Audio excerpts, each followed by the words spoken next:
Welcome to Talking in Common, a podcast of all things lifestyle, family, relationships, well-being, kids and culture. This is not a how-to, but an insight into the lives of ourselves and others and how we all manage to get by. Hosted by myself, Kate Gadinsky, and my co-host, Sophie Panton. Take a listen and let's find out what we all have in common. Before we start today's episode, anyone watching the video, if you happen to see a random nipple, it is Sophie's, not Kate's. Hi, babe. Good. Hello. I was going to say good morning. It's not even the morning. Oh, who knows what time of the day it is. Yeah. Good point. I don't. I bet you don't. You've been up all night. Been up all night again with my little baby. One of those days. Oh, how the nighttime activities have changed since, what we used to be doing all night. Yeah. I think you were on saying. The tables. I zoned out for a second there. I wasn't listening to what you say. I know it's true. God, the night times are very different to how we used to spend them. God, those were the days. Will we ever get them back? You've had them back. Yeah, I have. Although I pay for it for a lot longer. Yeah. These days, and I just don't have the same. Look, I'd like to think that I do, but let's be honest, I don't have the same stamina anymore. No, I don't. I couldn't even think of anything worse than having a late night. I actually went out on the weekend to a friend's wedding. I was home at 11:45. That's pretty late. That's pretty late. The other night I was still up, but it was like 10:30. I was like, oh, it's 10:30. And I was like, that's so hysterical. I get that feeling too, though, when you look at the clock and you don't realise, like, if it's any time past 8 p.m. in my house, it triggers my anxiety. I need my sleep. Okay. What do we have in common this week? Good question. There's always something. I know there will be. I know. You got something? Yep. I don't even know if you know we've got it in common yet. Oh, okay. I'm finally on board. Oh, with what, my darling? The lemon water in the morning. Oh, it's about time. I know, you've been telling me for, I was going to say months, years. Absolutely. And years. I've been doing it for years. So I've been doing it for maybe 2 months now, and I love it. Yeah. Because your body's starting to get addicted to it, I just craving feel really good after having it. I wake up wanting it. And normally I wake up, well, when I say normally, I used to wake up every morning wanting coffee. Yeah. Like I didn't even want to get out of bed until I had a sip of coffee. I know, you're proud of that. But now I have the lemon water and I don't even want my coffee straight away. Yeah. I know that's one of the benefits from it. It sort of fills you up for a little while. Don't need to eat straight away, and it kind of holds back the coffee cravings for a while too.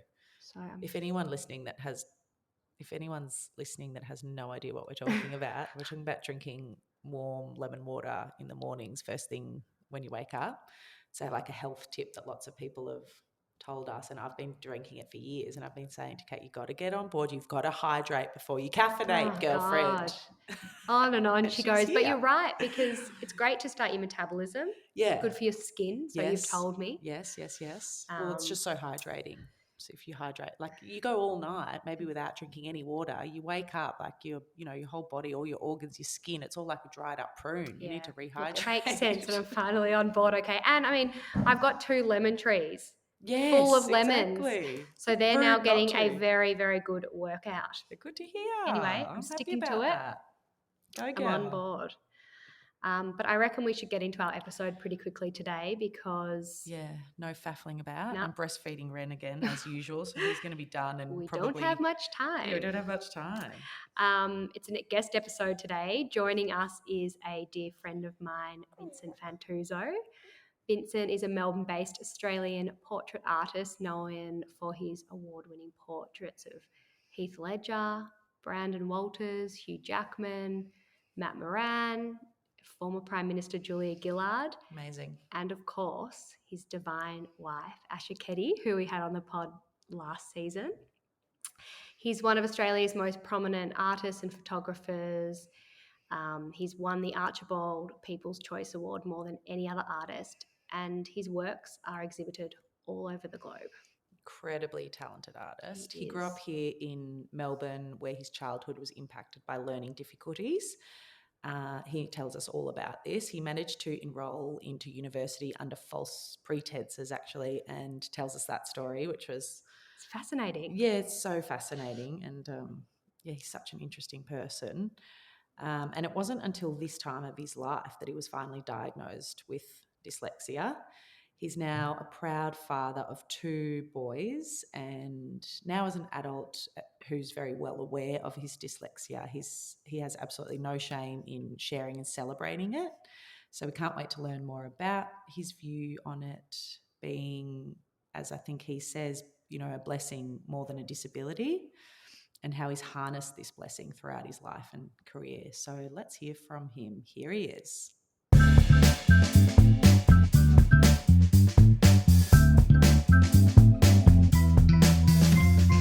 First up, Vincent, a big warm welcome to Talking in Common. Thank you so much for joining us. It's extra special to have a friend on the podcast. And as I mentioned before, also nerve-wracking. Yeah, that makes 3 of us. How's my hair? Your hair looks good. Every day is a bad hair day. So it's just what's happened to me in life. Anyway, not important. So because I do know you and I know that you like to have a bit of fun in the kitchen, and I also know firsthand that you're a very good cook, what's the most impressive thing you've cooked lately? Wow. Where do I start? I don't want to boast. We kind of do a lot of everyday food. Yeah. And we have 2 boys that, we have to make them both eat good food. So try and include vegetables, try and do all that stuff. But I like to make pizzas and make gnocchi and kind of do the basics, but do them from scratch if we can. So Make pizza dough? Yeah, we make the pizza dough, we make the gnocchi. You Sometimes make very we good make pizza pasta. dough. I've had that before. Yeah, thank you. Oh, well, Mackie makes a great pizza too.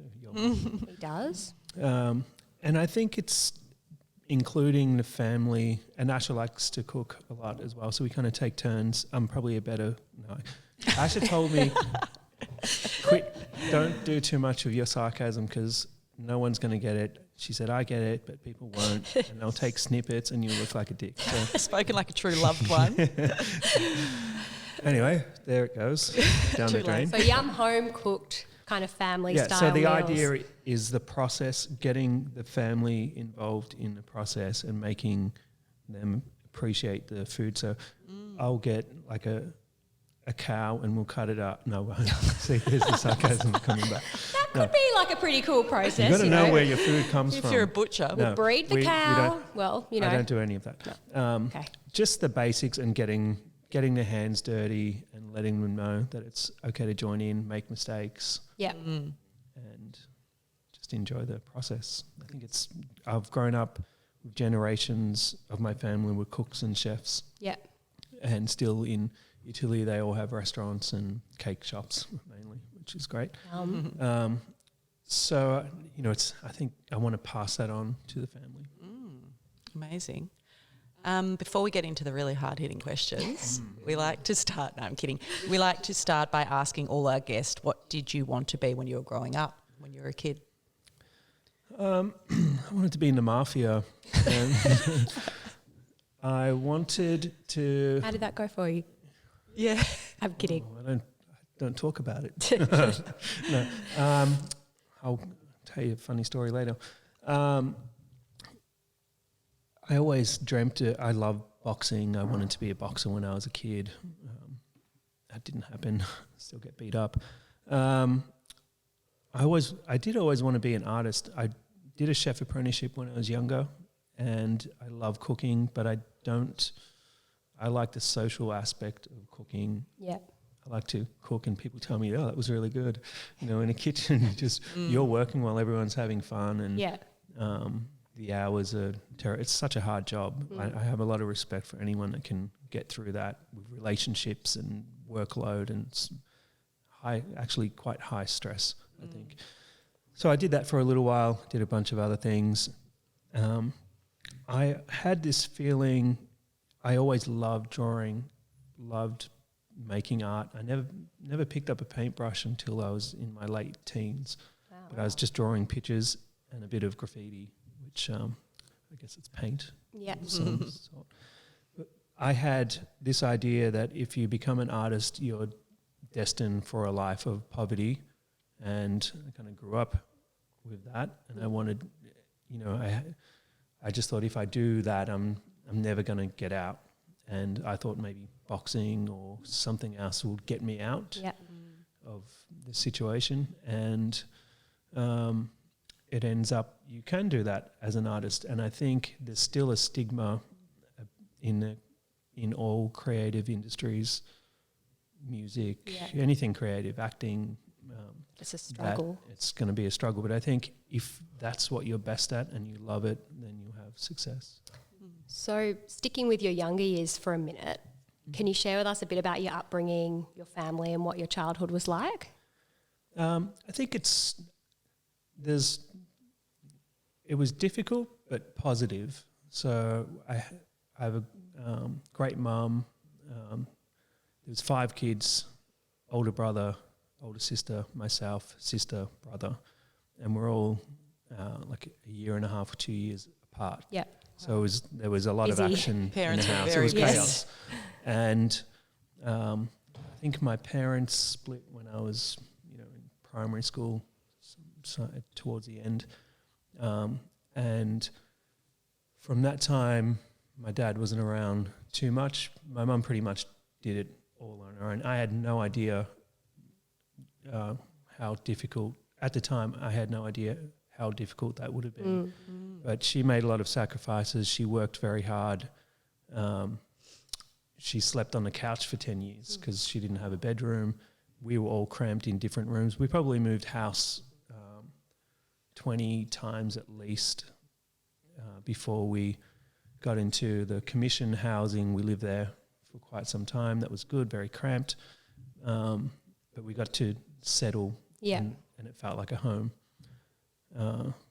So I guess it was, it was a loving family. And I can imagine when you're a single mother with 5 kids, you can't watch everything. So I got away with a lot. Yeah. I spent a lot of time out on the street and with my friends, and I also didn't spend a lot of time at school. So how do you feel that, your past and your early years has sort of influenced or impacted the person that you are today? Is that an annoying question? It's a great question. No, it's good. It's a very good question. I think you don't need to have a difficult life to be an artist. You need to have, or an actor or a creative person. I think you just need to have empathy and understanding of other people and their struggles as well. But the struggles, I would say, did give me resilience. And it can go 2 ways, I think. You can get crushed by hard times, or they can make you a little bit tougher. And I like to think that they made me more ambitious. Yeah. I keep trying.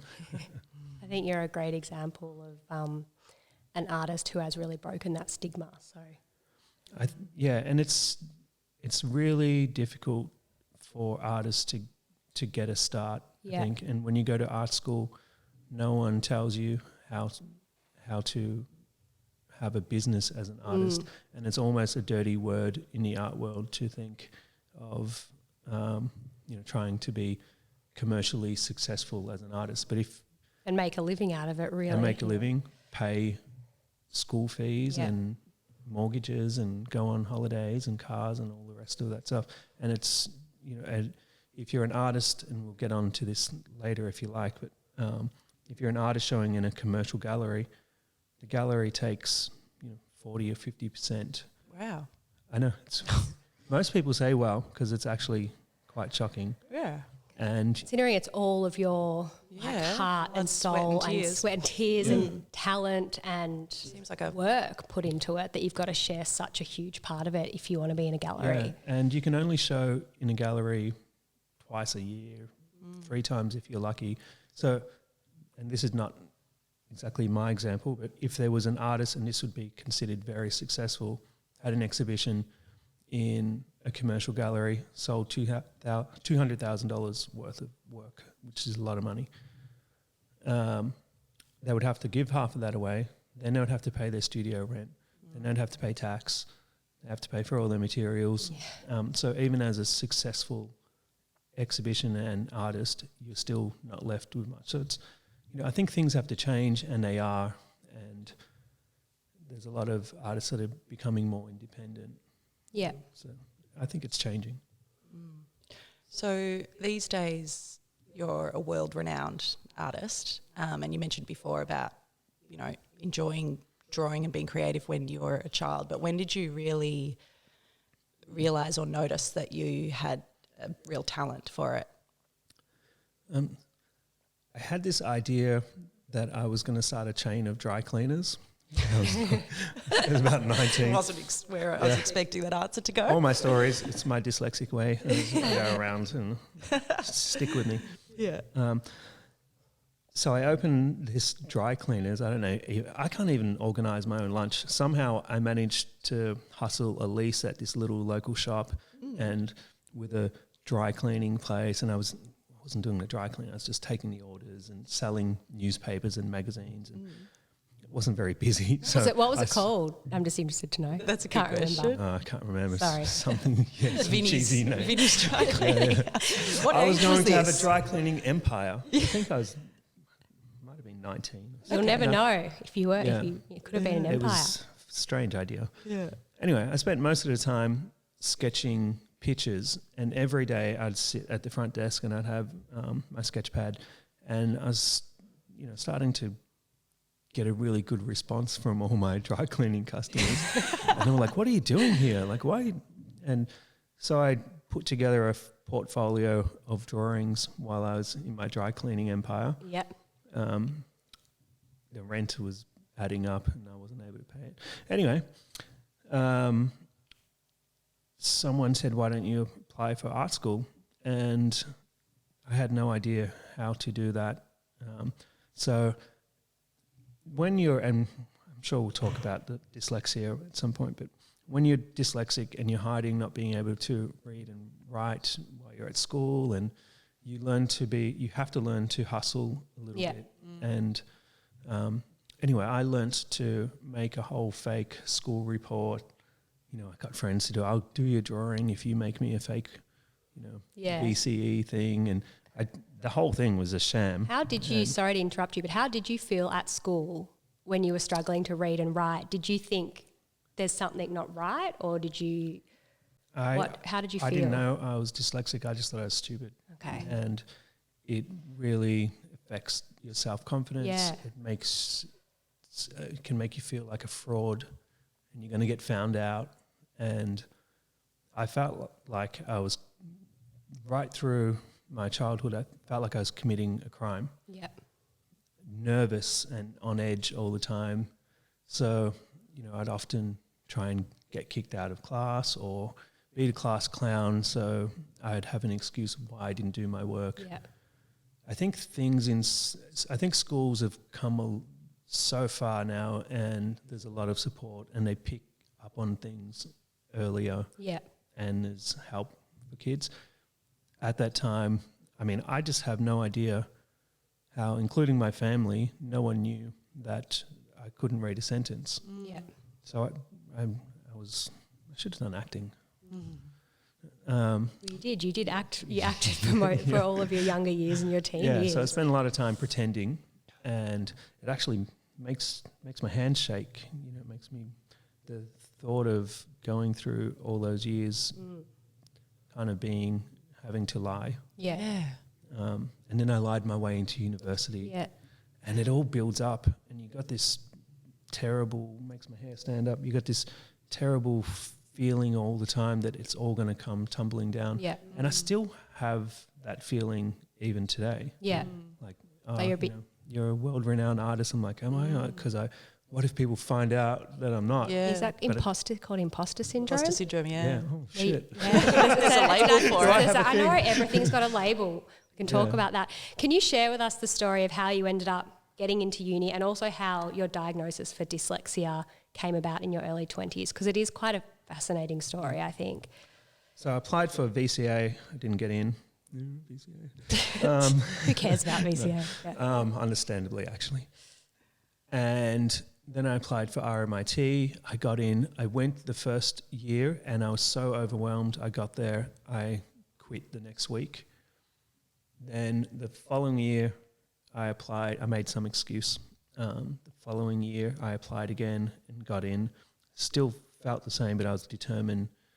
There wasn't much else I could do. I couldn't even get a job in a factory.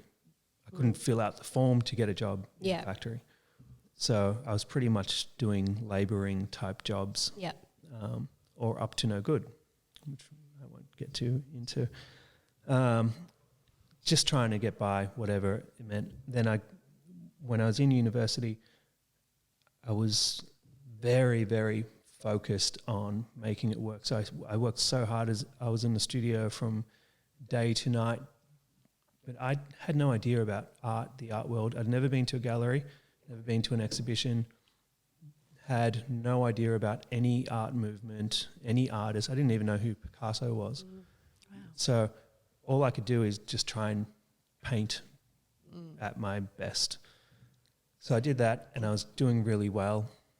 Had no idea how to do history, so I would do portraits. I was doing some sports memorabilia at the time, so it's very corny stuff.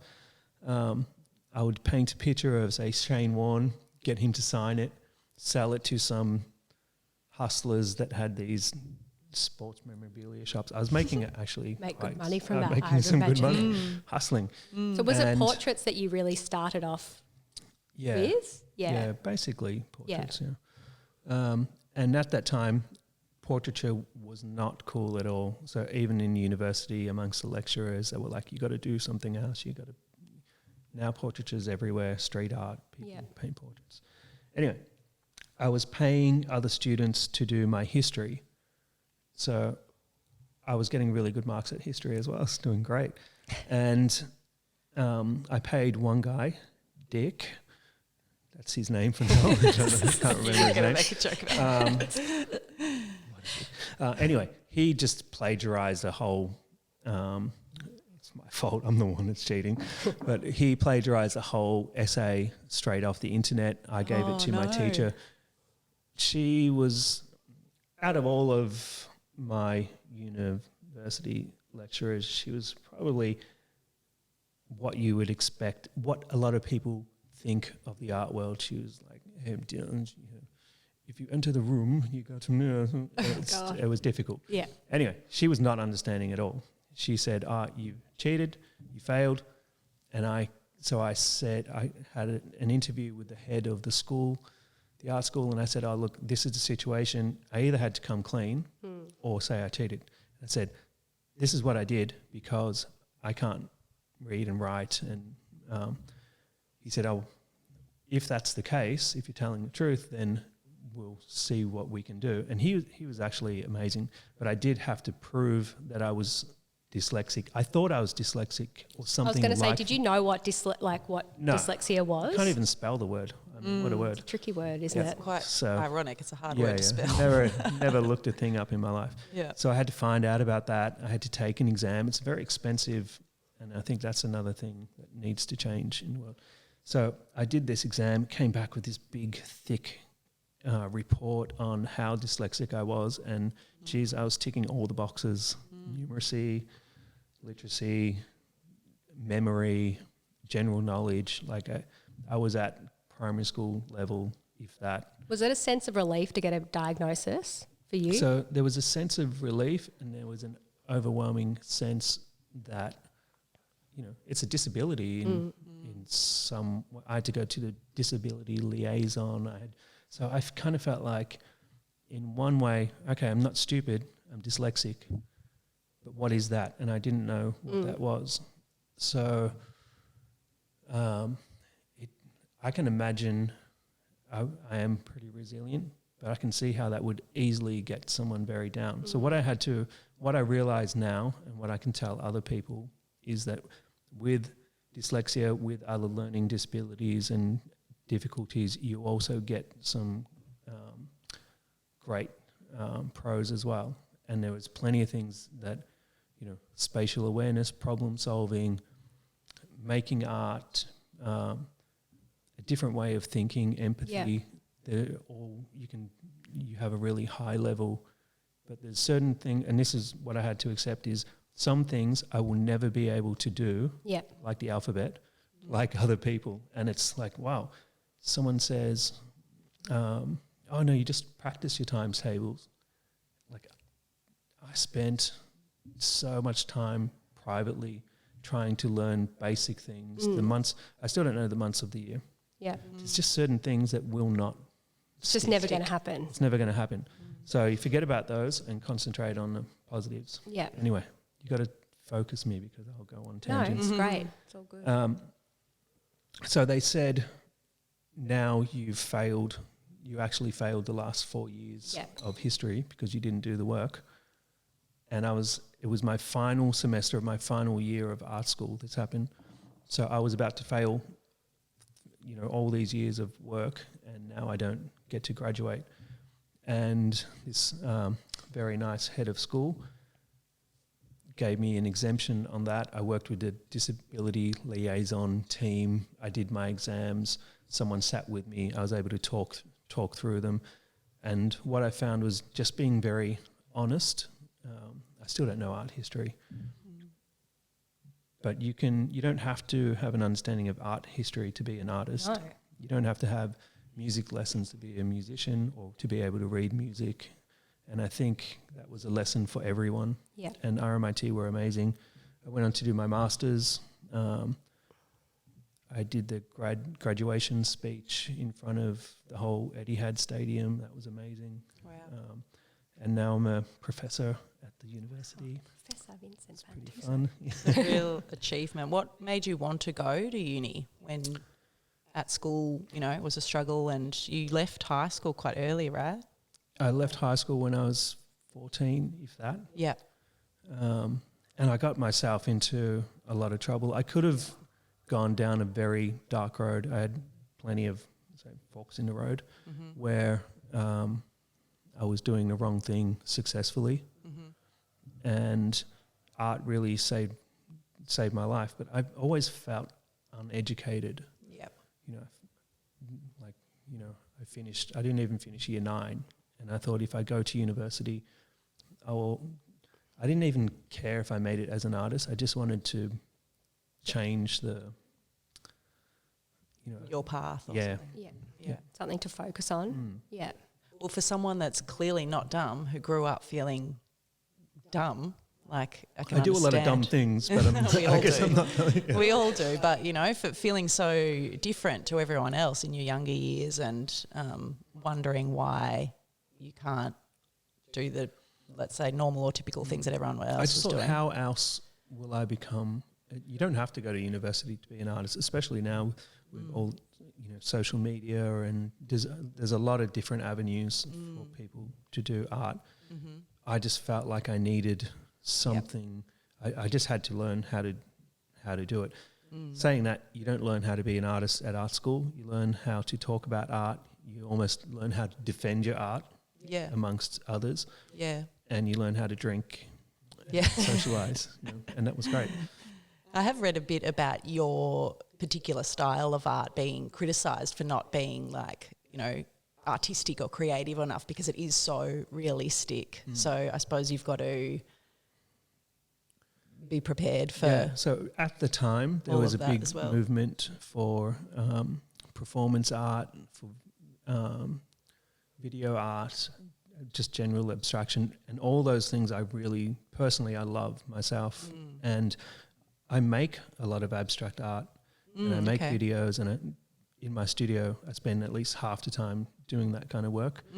But I exhibit the portraits, and I think I had a fascination for portraits because when I paint someone, you get to learn so much about the person. So that was my way of learning, was firsthand from people. I painted people like the Chief Justice, the Prime Minister, gangsters, business people, musicians, your dad. My dad. And I mean, that's how we became great friends. And I think, first of all, doing a portrait, you need a level of trust. So people open up to you, and it really is a privilege when someone gives you that, and you're kind of on the same side, and I've made the most incredible friends. I met my wife doing I was going her to say portrait. that Yeah, has that was to a be winner, wasn't something it? very special. Yeah. I don't take that angle anymore. Obviously, come to my studio. No. I didn't do that. What did you do? Yeah, come on, It was tell us. something like Tell us that, wasn't about it? Yeah, tell it was us a little about like the that. story of It was meeting a little bit Asha. like that. There's many stories and variations depending on who tells the story. There's Matt Moran's story. There's Ash's story. There's my story. Let's hear We've heard Vincent's. Ash's, so we want to Yeah. hear your side now. So obviously she knew who I was, and she contacted her agent. No, this is my sarcasm. Did you It's know who not she true. was? No, Or? no. Neither of us knew about each other. We have, Matt's like a brother to me, Matt Moran, Chef Matt Moran, and he's just amazing. He's Luca's godfather. He's a big part of. Did our you meet lives. him through doing a portrait of him? Well, I met him through art. So I Okay. painted. I'll tell that really quickly. I think I'd painted Heath Ledger. I think at the time he saw we got introduced at a bar, and we didn't know who each other was either. But I loved cooking. He said his wife loves art, and she knows who I am. Ah. So we started chatting. We became friends, and we were just very good. Weird thing, like love at first sight. It's like friendship at first sight, and I think that happens. Yeah, you Yeah, get that and with we some were just- people, don't you? Just like best mates, straight away. Yeah. I was doing a project which I'd done first in New York, then in Hong Kong. It's 30 portraits in 30 days, where each day, so New York, for example, and this was an idea I came up with Heath Ledger when I did his portrait. And I was going to do it with him in New York, and I hadn't been there, so he said, come, and each day I'll introduce you to someone I find very New York, and Sorry, my they'll thing's just introduce... stopped filming. Oh, It's all right, keep going. They start it will... again. So the idea of the 30 portraits in New York was I get introduced to someone that's very New York. The next day they introduce me to someone else, and it goes on and on. Yeah, cool And concept. it's a lot of work because it's one portrait every day. I was going to say, do you have to do the picture, the portrait in that the day? picture. So I have about 6 or 8 hours to paint a portrait, Wow. and then I have 6 or 8 hours of going out drinking and finding the next person, yeah. And then depending on a hangover, Like a month, I do massive bender. yeah, I do a good portrait or not. At the end of the 30 days, I go to rehab. Yeah. So, but it was such a fun project, and I met the most incredible people. In New York, I painted people like Mark Ronson and Lennox Lewis, and Wow. just So cool. massive list.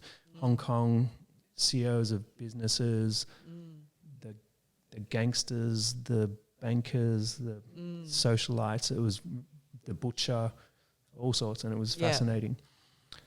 Then I brought the project to Melbourne, and I wanted to paint inspirational people, Australians, and incredible people again, like Lane Beachley, Bob Hawke, all these different people.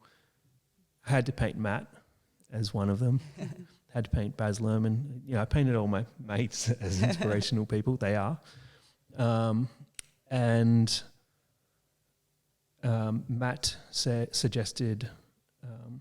God, I'm really dragging the story on, sorry. No, Matt suggested Asha, and at first she didn't know who I was. I didn't really know who she was, and I knew of her achievements. And her agent said, oh, yeah, go and do it. And I was late because I was looking after Luca by myself, and I was late, and she was about to turn around and leave. She was like, who is this dick? Like, come all the way from the country and he hasn't turned up. And I noticed I used the word dick twice in this podcast. I don't normally swear, and it's not one of my words, by the way. Anyway, try not to use it again. 2 and counting. You've actually used it twice, yes. Yeah. Don't Anyway. worry, we're swear friendly on this podcast. Yeah. Fuck yeah. Okay.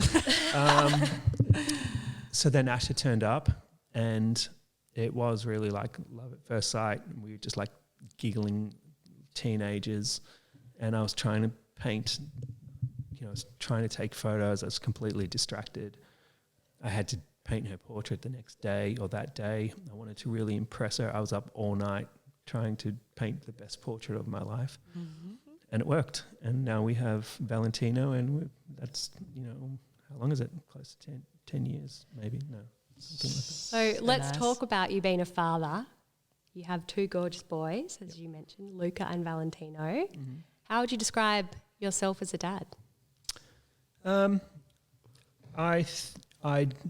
It's the most important thing in my life before anything else, before art, any type of success to me is my boys one day saying that I was a great dad and I was always there for them, and just to give them as much love as I can. So I think I do some things very well. If I didn't have Asha there to help, I'd probably fail in a lot of ways. Asha went away for 3 days this week, and she set up everything for 3 days. It's hilarious. If anyone saw it, they'd say, like, you really are. Did you stick to it all, everything that she set up? No. Any of She it? said, you need to follow I can't follow any orders or rules anyway. I just said yes, following the rules. And she had all the uniforms laid out. She had little notes on everything. She's like, so you know what to do on that day, and you got to wake up at this time to pack lunch. And I was like, yeah, I've done it before. I do it when she goes away. She does it when I go away. Anyway, I forgot a lot of things. Sometimes their uniforms were wrong on a wrong day, and their lunches were definitely different to what Asha makes. But I got through. Lunch orders. Yeah. And the day before she gets back, I just have a super big, I either call the cleaner Yeah. or, Genius. yeah. So Like I'm a good at quick whiz delegating. around, like everything's Yeah, okay here. I'm still hustling. It's fine. You know. Yeah. Don't look there. Do you talk to your kids about that, like your struggles with your day-to-day things? And do they play tricks on you? Yeah, there's no hiding my struggles from them, and I think they actually find it quite amusing Yeah. as well. Yeah. You know, if I'm reading a book with my 7-year-old, I'm like, no, you read. Yeah. You know, I'll help you. Yeah. You know, it's better if it's because he reads better than I do. Yeah. And they're both so bright. They're like very clever, very funny. So I'm good at kicking the ball with them, cooking them dinners, taking them to the park or soccer practice. Art, no doubt. Art. I do that too.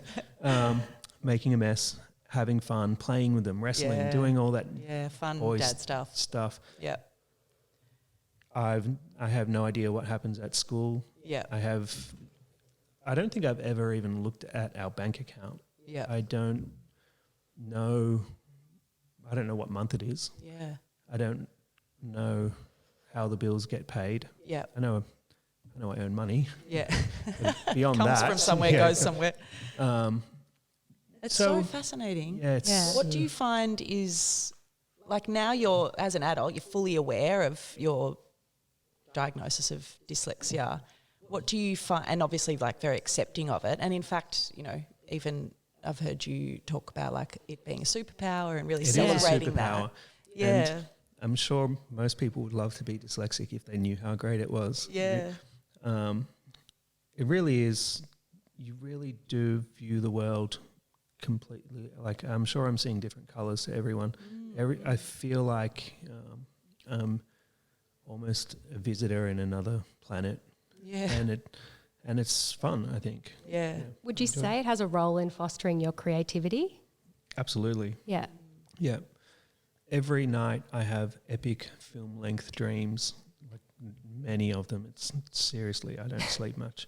I mean, I sleep, but it's like watching films all night. Yeah. And I have so many ideas that I haven't even touched on, so much I want to do creatively, not just painting, all sorts of things. Yeah.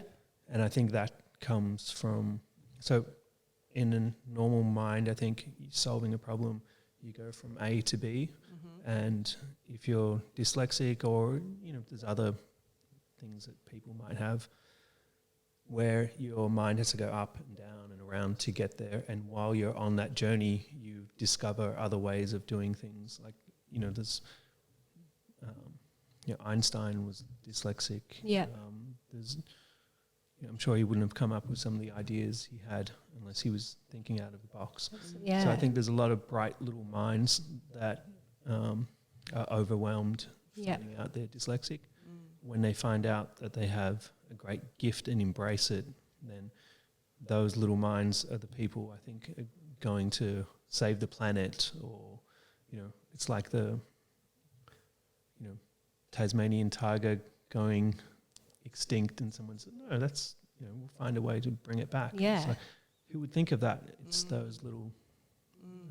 It's interesting. I was having this conversation with my partner the other night after talking about you, and he has difficulties reading and writing and hasn't had a diagnosis of anything in particular in his life, but I think had some different tests when he was younger.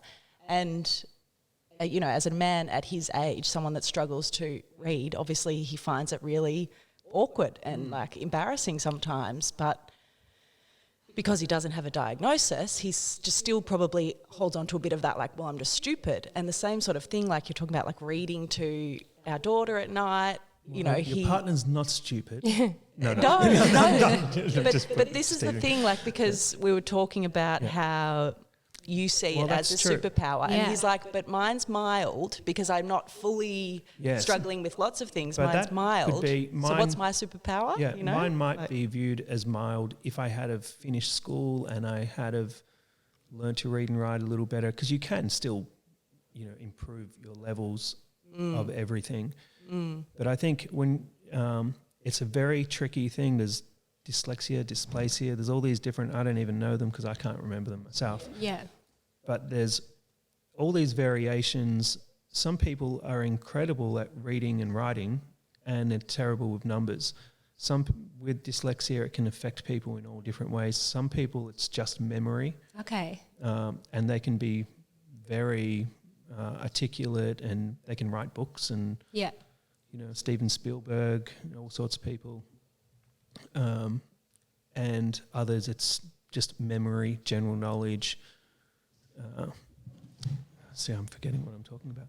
Or the different types of dyslexia. Yeah. So it can be mild, or it might only affect people in certain ways, but I think it's worth getting a diagnosis, and then you start to think, how can, using the iPhone to write emails has saved me so much. Predictive text, I still get it quite wrong. But most of my friends accept I get or predictive know. text wrong, I have to say. It's Well, you should say without it, it's very wrong. Yeah. It's caused all sorts of problems. But I think, forgetting what you're talking about. Well, this is the thing, we all have such different minds, right? Everyone's experiencing the world in different ways, and I think the spectrum is so vast of different neurological ways that we live. Everyone's different, so I think a diagnosis can help some people for sure. Part of the problem, and also letting people know, people that are close to you or people we deal with all the time, I'm not very, a problem is you feel like you're letting people down, and people can also feel like you're being dismissive or not making an effort. If it's very easy for someone to write, and I totally appreciate a beautifully written letter, email, all the punctuation and everything's done perfectly, that's amazing. It's like a picture. And when you reply and you say, yeah, cool, smiley face, people think, you're being dismissive or you're not putting the same effort in. Yep. And so I think it's important to let people know if there is, you don't turn up on time. It's not because you don't care. It's because it's just, you just don't work like that. Yeah. You were here actually early today. Actually, I think right on time, or maybe early. That's because That was Ash is an back. Ash is back And in Ash town. is like, put it in your. She put it in my Google Maps. She said, "This is how long it's going to take you. You need to go now. Get out the door." And kicked me out of the house. How do you find your dyslexia plays a role for you as a dad? I mean, apart from what we were talking about before, that you try to follow Ash's instructions but make it up as you go. I think it makes me fun, Dad. Yeah. And I joke a lot, maybe too much. I wind the kids up right before bed. Yeah. All these things I'm not meant to do. I think it helps me view the world through a child's eyes, and I can work on their level. I do feel like I've let them down when, it's book week and they go to school in their uniform because Ash is not there. That's a problem. So there's, I make mistakes, but I try and make up for it creatively, or I think I have a good understanding of their emotional needs. So emotionally, I don't think they'll need counselling, but they might. Yeah. How do you feel like, since becoming a dad, with your creativity and with your art, do you think that has changed, like your approach to the way that you do your work? Unfortunately, and this is another problem for me in the art world, I have no plan. I don't know what I'm doing next. I don't know what I'm doing tomorrow. I don't even have a process for how I make a painting. I've landed on my feet. I don't know if I always will, and I'm very appreciative that I have and the career I've had. But it's very overwhelming. I don't know what the question was. It's very overwhelming to think of how I'm going to get by. Yeah. No, I just asked you if your approach to, or your creativity or your art has changed since becoming a parent. Yes, and I know why now. So the focus went before having children. Yeah. I could paint 24 hours a day, and that's all that mattered. And you can be really productive, and that equals more success. Yeah. And I think things have, it's a different type of ambition, because now I'm painting because of my family and my children and wanting to share that with them. So it's probably physically less productive but more rewarding. Yeah, okay. So I'm more ambitious. Yeah. I just don't have enough time. Yeah, God, time, that's it. Are your boys arty or creative? Are they into painting, drawing? They're very creative thinkers. I've never put pressure on them to, art's my thing. I love boxing, they love soccer. And, I like painting and they like music and other things. So they are good when they put their mind to it, but I don't think it's their thing. And when they do make art, it's probably very abstract and a lot of expression. And I really love that as well. And I don't want to put them off being creative because they don't make art like I do. And I think that's a problem. And I think we've discussed this with children. I'm looking at your walls and how beautiful they look with all the artworks of the kids. It's so impressive. And kids grow up as, your kids are little artists. And at what point do they stop believing that they're artists? And I think something happens sometimes with their peers or school, and someone says, "Oh, that doesn't look like a dog. It looks like a cow." They lose their confidence and then. they lose their confidence. And art's not about, even though my painting is kind of realism, art's not about replicating something real. I paint people because I love people. Yeah. But the beauty of art is we all see the world with different eyes. People, can be creative on any level, the way they dress, the way they do their hair.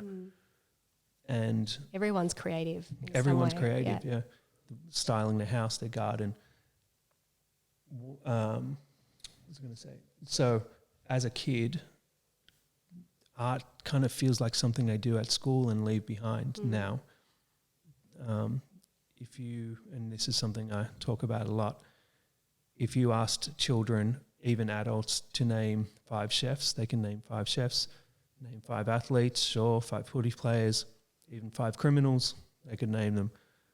But if you ask them to name 5 artists, they can't. So I think something needs to change to something missing in there, to make art popular, like Jamie Oliver did with food. Yeah. I think shows like Ando's show on ABC. Yeah. There breaks needs to be down more of that. That's so true. Like how many cooking shows more, are there on TV? Yeah, so more shows. shows. I think maybe television and podcasts are the way to go. Because to make art cool, to let people know that the lifestyle of an artist is actually really fun and amazing, and you can do it. So, we need to make that change.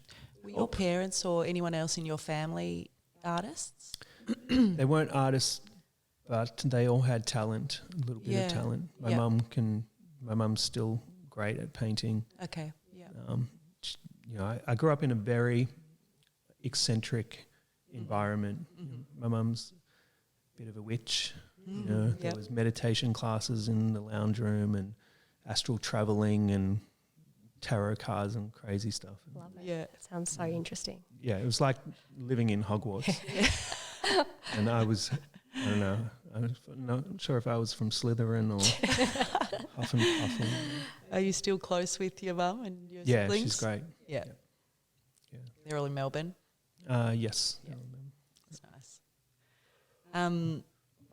I just wanted to ask you one more question around like how you're talking about like the hustling with dyslexia, just because I think it's quite interesting. It's really important to like have this conversation for people that might be listening, or in particular people that are listening thinking that's maybe something different about their child, and the way that you've managed to foster your difference into something amazing, and being like very proud and celebrating it.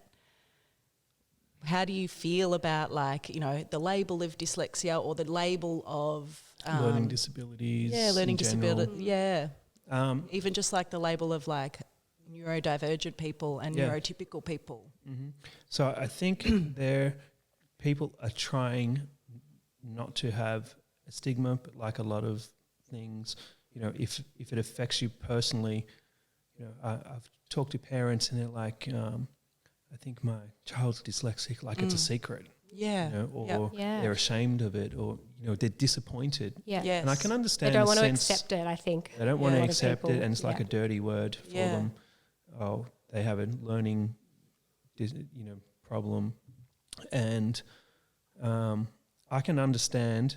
Just like when I found out I was dyslexic, if you find out your child is they're gonna have a struggle. Yeah. With certain things. But then you just have to look at the incredible list of, and I should remember them after looking at all these people, entrepreneurs, like Virgin Airlines, what's it name? Richard Branson, Tom Cruise, Steven Spielberg. There's just a massive list of people, and you can see that they still hustle. Yeah. But it's about it not cheating. It's about it being a positive hustle. So there's nothing wrong with it, a bit of hustle, as long as you're being fair and doing the right thing. Yeah. And I think that, and that's what dyslexic and creative people are good at. How am I going to find a way to make this happen? Yeah. Yeah. And not accept no. It's a very creative way of life, I think. Yeah, and I mean, if you don't want to accept it and you don't want to actually get that diagnosis for your child, you're making it a lot harder for your child too, whereas once you know what it is and how you can support them. Yeah, and I think to be, it's funny, a dyslexic person setting up a foundation for dyslexia is a big problem. So I've set up this foundation for dyslexia, which I haven't launched it, but it's all ready to go. Yeah. Oh, wow. And it's to help children and adults be diagnosed, but then something to follow on positivity and something to follow on. So now what do I do? Yeah, because that's such a good point. And once you get a diagnosis, in it's like, well, now schools, what? Early on in schools, like you have the dentist come to the school, or the kids get their eye checked, and children should be tested for any learning difficulties as well as early on as they can. Yeah. And then explain to all the other children that if a child I was put in a special class with all the special kids of all special needs. Do you think that was the right thing to do? That was terrible. Yeah. The worst thing anyone could do. It just made us feel like a bunch of misfit losers. Yeah. Separated from the other kids. And instead they could talk to all the children about this is Dyslexia Week, or diverse learning, or whatever they can call it to make it okay. And sit down with all the kids and say, this person has dyslexia, this person has is on the spectrum, this person, and look what they're doing. So if you notice this in and normalise your, it too, so it's a normal part of the conversation. if you notice your friends have this gift, and make it, show them the superpower that they have, and so almost making it like another sort of social category. Like, so it's not everyone reads the same, not everyone learns the same. Yeah. So I think that's something I'd like to do. Ash and I just became ambassadors for. I can't remember. I can see it. It's on your T-shirt. Literacy is freedom. That's the slogan. But this is the problem, and it's like people think, you just don't care, but I do. I just can't remember the very basic things, like my children's date of birth. I don't know. Do you know what? Terrible. No. The amount of times I've been filling out a form and I'm like, I just have to call my wife to find out when my child was born. Serious? You sure it's your child? Well, I think that's exactly the reason why I think it's important for everyone to be educated that, like, it is just another normal category of someone's identity. Yeah. So when you put in normal, typical day-to-day situations like that, people aren't judging you. Yeah. They're just thinking, oh, they might be X, Y, or Z. You know? You become very good at Pictionary and charades. Yeah. Every conversation I have with Ash is like a guessing game. She's very patient. Well, kids can be really nasty too. So if they do know more about these things and That's they true are too. educated, then I think it makes it a lot better for everybody, Yeah. particularly. Well, following generations, I think, will be a lot more accepting of people's differences because of All people differences. like you talking about it. All and differences. All differences, You can embrace, the beauty of all of us is how different we are, the way we make art, the music we listen to, Yeah. the way we think, all different colours and beliefs. And without diversity, it would be pretty boring. Be so boring. We're fixing the world being dyslexic. Absolutely. Yeah. Okay, so we don't want to finish up. We could talk for hours, but we have to. So I've got one last question for you. If you were to go back in time, what piece of advice would you give your 13-year-old self? That is a very good question. Maybe believe in yourself a little more. Like I spent a lot of years. I spent all my teenage years hiding and feeling like a loser in some, like a fraud kind of, and I'm not, and other children, I just think I would say you can, whatever you want to do, especially at that age, you can actually do it. If you, even as a dyslexic, if you wanted to study medicine, if you want to be an actor or a sports person, a business person, I just think from, just believe in your goals, I think. Yeah. Great. Well, Vincent, thank you so much for joining us. I wish I spoke to myself years ago. No. Thank you so much. It's been so nice to have you fun. here and to chat and to get to know more about you. And we really appreciate you giving us your time. Did you know why we actually wanted to interview you? Because when we did Ash's episode, we had lots of people asking about you. Everyone was like, can you get Vincent on now? Yeah, they were really Ashley? fascinated, Seriously. by your story, and I hope now we know why. listens, and I hope that if someone has a partner or a kid that has a little bit of a struggle, or they can get some positivity from it. Yeah, Absolutely. no doubt. And there's a stack of Italian cakes just over there. Yeah, Yes. everyone's tummies are As a starting to reward. grumble. Paid job. You have to Thanks declare so when much. I'm getting paid in cakes. Yeah, thanks so much, Vincent. You're welcome. Thank you.